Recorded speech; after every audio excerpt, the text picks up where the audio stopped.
We know that shale gas is safe. It's safe in the United States and has been one of the biggest contributors to the decline in carbon emissions in the United States of any activity that has gone on in that country. We know, even if members opposite wish to ignore it, that seismic activity of 2.5 and below on the Richter scale takes place millions of times a year across the world. That our standards for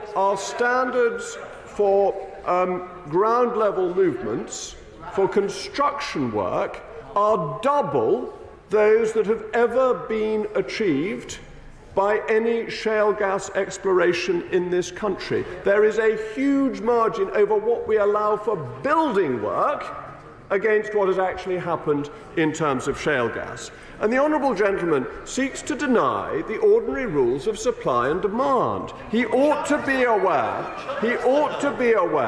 that when you increase supply and demand remains steady, you have an effect on pricing, and that pricing is always set at the margin, that the price of any commodity is set by the final user who demands that commodity. And if supply exceeds demand, then prices fall, and any increase in supply helps reduce costs.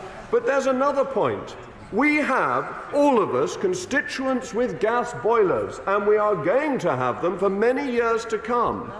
Do we really want them to be dependent on strange dictatorships that wage war in this world?